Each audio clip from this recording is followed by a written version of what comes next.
Welcome back. What a day to be a Giants fan. First playoff appearance since 2016.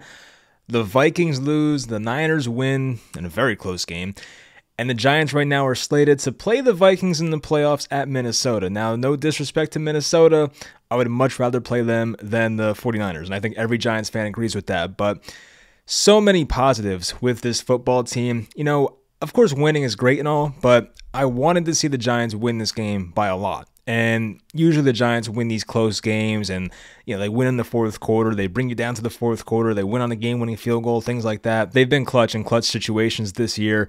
But this game, they win 38-10, and you knew at halftime this game was over. The Giants were up 24-3 at halftime.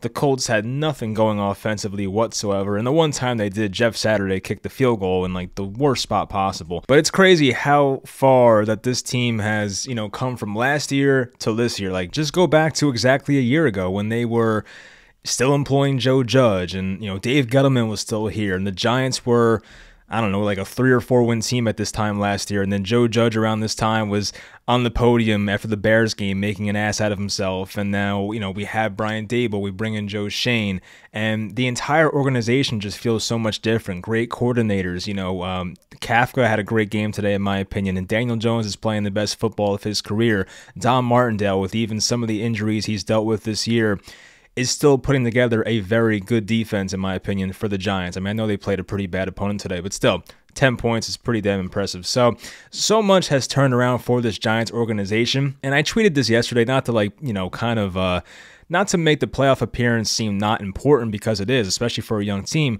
but the most important thing for the Giants from this past year, in my opinion, was getting the right guys at head coach and GM. I have a lot of confidence in our GM and head coach going forward, and that's the most important thing. I think as Giants fans, we know how a GM and a head coach that are not very good at their jobs can set you back for years. And we saw what happened with the coaches after Tom Coughlin up until now.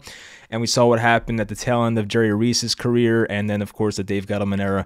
That was not very good. But now the Giants seem to have the right guys in place, and the future of the Giants is very exciting, and even more exciting now because their quarterback actually looks pretty damn good. I mean, Daniel Jones, as much as I criticize him and want more out of him, he is giving me more. And I love what I'm seeing the past couple weeks here. We'll see what it, transpires into the next couple weeks, especially the playoff game. But I would say for this game, even last week, Daniel Jones has played pretty much perfect football. You can't ask for much more. So hopefully it continues this way. Of course, we'll talk about today's game, but we'll talk about the future, the playoffs, and who they could play and things like that. Do the Giants rest their starters next week? We'll get on that topic. But I hope you guys enjoy the video. Leave a like, always helps out. Subscribe to the podcast, and let's get into it. So the Giants, they actually put up over 30 points for the first time, I believe, since the 2020 season, and of course that's been a very long time. The Giants have not touched 30 in a long time, so it's great to be there. And they almost dropped 40, which would have been pretty spectacular, but I think at the end they kind of took their foot off the gas pedal. Tyrod came in, started handing off the ball to Gary Brightwell, so they weren't trying for 40, but I feel like they could have got it if they kept the starters back out there. But we'll take 38 just to get over 30. It feels pretty damn good. So offensively, though, for Daniel Jones, 19 of 24, 188 yards, 2 touchdowns, no interceptions. He had some great runs, 11 rushing attempts, 91 yards, and 2 touchdowns. So 4 touchdowns total for Daniel Jones and no turnovers. I would call that pretty much a perfect game. I would say the receivers played well, maybe except for Slayton, who did have a fumble. I don't think Slayton had a big game statistics-wise. 2 catches for 14 yards and a lost fumble, so not the best game from him, of course. But even Richie James, Isaiah Hodgins, I think Daniel Bellinger had a very nice contested catch for a first down. James and Hodgins, of course, found the end zone. So I know we criticize, Daniel Jones' receivers a lot, and it makes sense, obviously, based on the name value there, but I think those guys played well. Even Hodgins caught a tough slant pass today, and Richie James finds ways to get open, and he makes stuff happen. So I know he had the rough game this year in Seattle, but aside from that, he's been pretty damn good, honestly, for Richie James standards. The offensive line held up about as well as you could. No sacks for Daniel Jones. I don't think he was even touched much in this game. Of course, Andrew Thomas was great in this game. I think on the last Daniel Jones touchdown, the running play to the left, he pancaked the guy. I don't know who it was on the Colts, but he pancaked the guy. It was great. So Andrew Thomas, awesome game. But the offensive line had a great game overall, and the play calling from Mike Kafka, it seemed like it was really good. You had guys in motion, Daniel Jones doing those bootlegs to the left, and just just finding open areas in the zone. I think that was a big part of the Giants receivers as well. Just finding, like, even I think it was the Richie James touchdown. Like, he just found an open spot in the zone, or maybe it was Hodgins, I forget now. But one of those guys, they sat down in the zone. Jones fires it in there, and it's just a quick 7 points. So even things like that. It wasn't like the most complex offensive game plan, obviously, when you're playing a team like this, but it got the job done. Like, of course, I would have taken the win, but I didn't want to win this game like 20-16 or like 13-10. Like, to put up 38 and knowing this team can do that, even though it is the Colts, I do like seeing that, because, like, now, hey, this team can score. And if you look at last week's game when they put up, I think, 24, right? I think in Minnesota it was 27-24 we lost. So 24 and 38 points in back-to-back weeks. The offense is cooking. Now, I guess the offense did technically put up 31 in this game, and we'll get to that later, of course, talking about Landon Collins. But, yeah, I mean, 31 from the offense, I'll take it, trust me. So, yeah, I mean, the offense was really good today. I really have no complaints whatsoever. It was not a big Saquon Barkley day. He had 12 carries for 58 yards, 4.8 a carry. But even Matt Breida, 9 carries for 59 yards, 6.6 per carry. Some of that was later in the fourth quarter in garbage time as well. But Daniel Jones was the highlight and the main show on offense today. The 91 rushing yards, of course, having a really efficient passing day, 125 quarterback rating. So all the credit to DJ for his game today. And I do want to say, like, I think Daniel Jones at this point, now I've been trying to, as I always try to do on this channel, I try to look at things from, like, how will Joe Schoen and the Giants front office look at this? I know sometimes as fans, our emotions get caught up into it and things like that. And I was saying a few weeks ago, hey, I could still see a scenario where Joe Schoen and Brian Daboll want their quarterback. I mean, Jones was winning, but, I don't want to say it was in spite of Jones. He's been playing well this year, but, like, I feel like up until the past couple weeks, Daniel Jones was just doing what the offense asked of him to do. Now, though, he's playing at a much higher level. So I do think after what we've seen the past couple weeks and how this team is gelling right now, at this point, I do think Jones is back in 2023. So I have made that conclusion finally that I do think he'll be back next year. I don't think it'll be a long-term contract, obviously. It's going to be more of like a prove-it deal, maybe a 2-3 year deal, but you can get out after 1 year. So something like that. But at least next year, Jones will have a chance and hopefully have a better receiving core around him and guys stay healthy, hopefully get Wan'Dale Robinson back halfway through the year and things like that. So I think based on what you've seen in the Minnesota game and today, and of course the entire season to a degree, I think Jones has at least, earned another year. And I do think that Brian Daboll probably likes the growth he's seeing in Daniel Jones. And at this point, it's like, why not? I mean, of course, I would love to have a guy who's a no-doubt top 10 quarterback, but, the Giants are not in that position. They're going to be a wild card team, and hopefully they do win a playoff game or two or win the whole damn thing somehow. But, obviously you could trade up in the draft, but is there a no-doubt draft prospect that Joe Schoen might love this year? We don't know that. So I think chances are right now that Jones is back for next year, and I'm fine with that, honestly. Like, I know I come off as the Jones hater. I get it, but I think from what he's shown the past couple of weeks, he has shown growth. And I think if you can add a couple receivers here and he gets into year 2 of the system, because of course going from year 1 in the system to year 2 in a system, it gets a lot easier. So I do think we can see the best, hopefully, of Daniel Jones next year. So of course he has to be healthy and his receivers have to be healthy and things like that. You hope the offensive line can improve overall, especially the interior, but I would like to see what he can do with a fair chance next year. So hopefully we get that. But as I've said before, Joe Schoen has my trust, and whatever he decides to do, it's whatever. If they move on from him or whether they keep him, like, I'm cool with it. I trust Joe Schoen at this point. He gives me no reason not to. So that's what I have to say about that. So that's pretty much it for the offense. There's really not much else to say. I mean, the Colts they're a pathetic team, let's be honest. So, I mean, and that's why I said in the preview video, I know all you guys don't watch the preview videos, but, like, that's why I don't like to do the whole, like, preseason, run down the schedule and do, like, the wins, losses. Like, I've done that before. Of course, as a content creator, you kind of fall into that trap sometimes. But, in the preseason, you look at some matchups and you're like, oh, that's a win, that's a loss, that's a win. And I think before the year, a lot of us looked at the Colts and we're like, oh, that's a loss, because I think a lot of people expected the Giants to be bad this year, and the Giants were like a 7-win team according to Vegas and things like that. So, I looked at the Colts game and I'm like, oh, the Colts, they should be fine. I figured they would win the AFC South this year, but they have been just god-awful. So you look at it now, a few months later, and yeah, the Giants were favorites by like 5-6 points for a reason, and they definitely took care of business in this game. The Giants defense, it was a good effort, definitely. I mean, they had a Sam Ellinger in there in the second half. Nick Foles got knocked out of the game. I'm sure some people will make comments about what Kayvon Thibodeau did. Yeah, and look, if you didn't watch the game, he sacked Nick Foles, and Nick Foles was kind of laying there, obviously in pain, pretty injured, and Kayvon Thibodeau was doing snow angels next to him. Now, some people will say that Kayvon didn't see him. I do think he saw him, but like, I'm also not that mad at Kayvon. Look, I get sportsmanship's a big thing and all that. I get it, but I don't think he was like going out of his way to mock Nick Foles. It was more like, hey, I got a sack. I'm a rookie. I'm excited. My team's playing in a huge game. The crowd is all like, going crazy. Like I'm gonna celebrate, and I don't even think he like noticed really. Like I don't even think it went through his mind that like, oh crap, this guy might be really injured. So you know what I mean? Like, I don't know. I'm not too mad about that. I do feel bad for Nick Foles, but like hopefully he's fine. I just don't think it's like as big of a deal as people are making it, but sometimes people overreact. Landon Collins.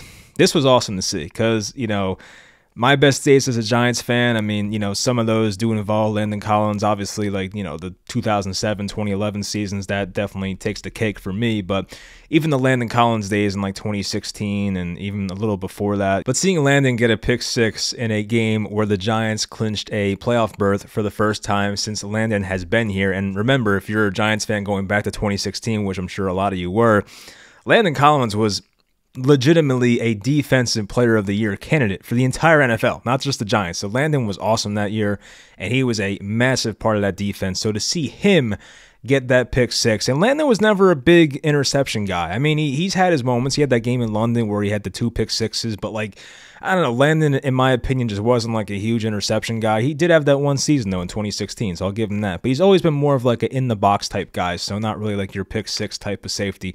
But to see him jump that route, it was a terrible throw. It should have been towards the sideline. He threw it to inside, but Landon made the catch, took it back for 6, and that really opened up the game. I think it made it 21-3 at that point, I'm pretty sure, maybe 24-3. So to see Landon Collins, the guy who was on this roster the last time this team went to the playoffs and then pretty much make the play to put the icing on the cake to get them in the playoffs today, it was a great thing to see. So I was very happy about that. Definitely love having Landon Collins back. Xavier McKinney returned. I mean, I don't think he was too noticeable outside of that one play where Paris Campbell caught the 49-yard catch over him, but that was just a great catch, so nothing you could do there. I guess McKinney, he did have the second most tackles on the team with 7 combined, but I didn't really notice him that much. I don't know why. He didn't make any like huge plays, but he was there, so it was great to see him back out there. I know in the preview video, I went over that quote, how Brian Dable said that McKinney probably won't play, but that was a lie. He played in that game, so great to see McKinney back just in time for the playoffs. Kayvon Thibodeau, 2 tackles for loss, had the sack as I mentioned, so he continues to look awesome. Jeff Saturday, I kind of want to go into the situation here of like what was going on in the game at that time, because Jeff Saturday, there's probably no shot he's the coach there next year, but the fact that he kicked a field goal in that situation was pretty embarrassing. It was very early on. It was a 0-0 game, and for some reason, on a 4th and 1 on the Giants' 5-yard line in the end of the first quarter, 0-0 game, Jeff Saturday decides to kick a field goal when his team was 4-10-1.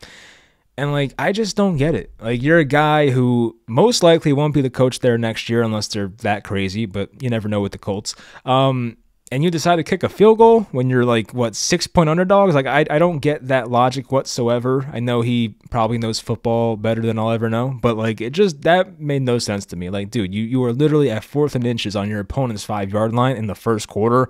Go for it. Like, what are you doing? So they got the 3 points, but that was it. So before he knew it, he was down 24-3. So just a gift, honestly, from Jeff Saturday to not go for it there on 4th and inches. As I mentioned, Nick Foles got knocked out of the game. He didn't look that great anyway, but you also had Sam Ehlinger come in.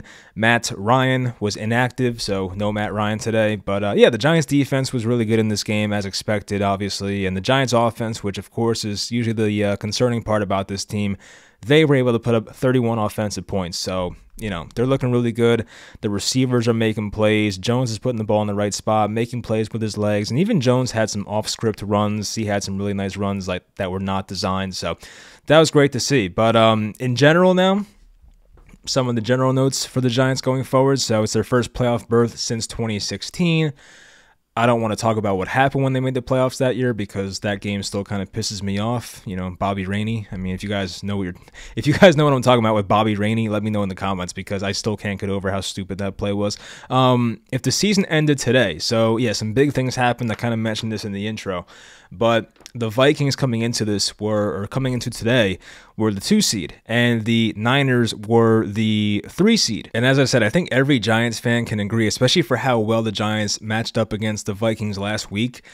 We want to play the Vikings. We don't want to play the Niners in the first round because that is a much harder matchup, especially on the road.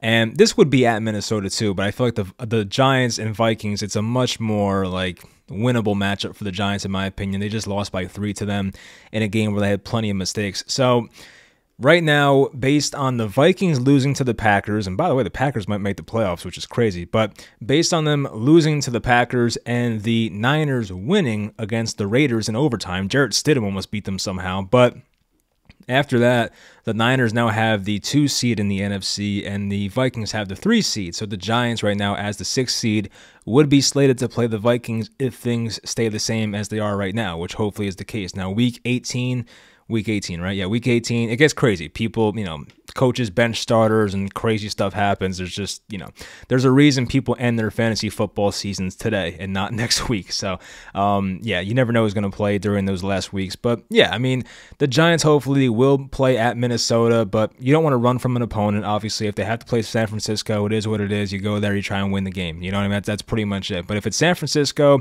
you're playing in a dome. We saw what Daniel Jones was able to do to that passing defense a couple weeks ago. He looked very good. So if they can play that style of game and not make the same mistakes, then I think the Giants have a chance to win at Minnesota. So the Giants hopefully can get themselves a playoff victory to start things out in the wild card round. Now, as for next week, I don't think the Giants have to win. I mean, they, of course, clinched a playoff spot, as we know now. Like, I'm trying to think, can their playoff seed even change at this point? So you have Seattle, who is 8-8 now. The Giants are 9-6-1. So even if the Giants lost, they'd be 9-7-1, and Seattle would be 9-8.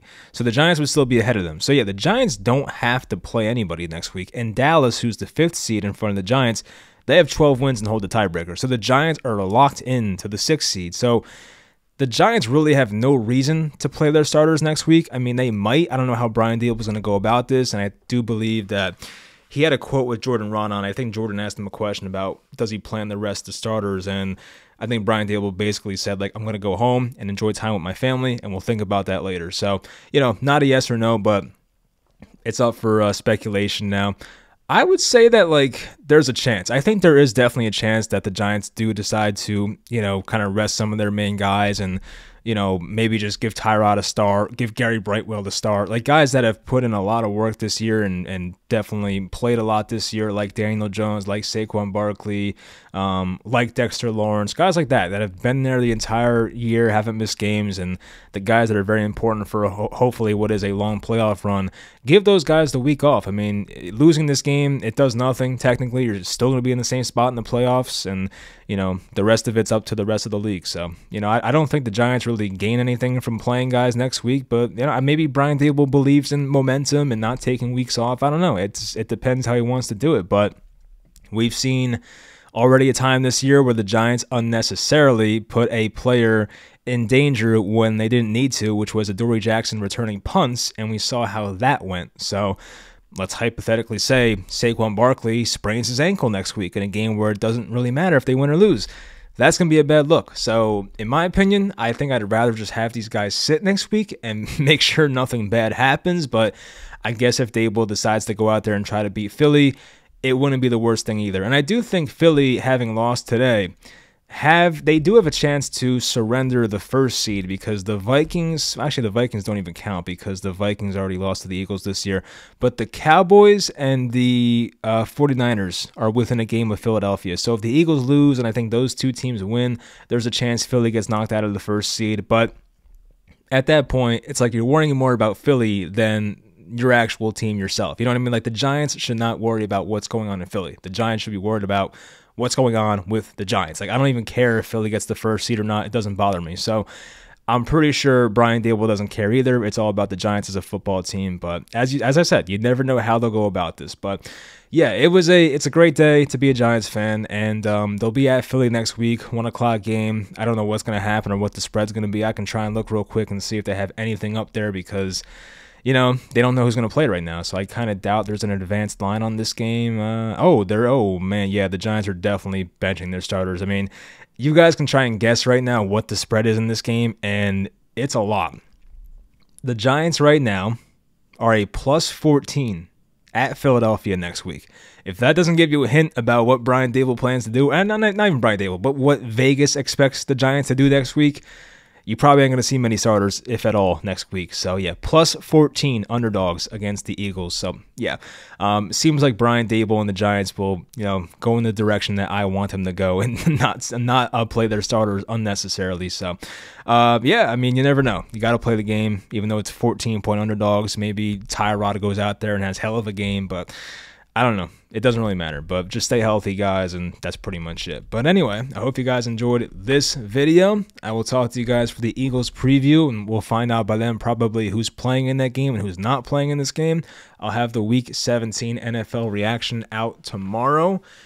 And, yeah, that's pretty much it. Hope you guys enjoyed the video. Congrats on the playoffs. We deserve this. We've been through years of crap, and we're finally here. So hopefully it results in a nice playoff run and at least get a playoff win out of this. But even if not, even if the Giants happen to go to Minnesota or San Francisco and they lose by 2 touchdowns, I'm still going to come away from this season saying, hey, it was a wonderful season. It was a successful season. This team was not supposed to go anywhere. So to even get there, I'm happy. So it's like it's a you can't lose type situation here. But obviously you do want to try and make a nice playoff run here because, that would be the best case scenario. But anyway, I hope you guys enjoyed this video, and I will talk to you guys next time.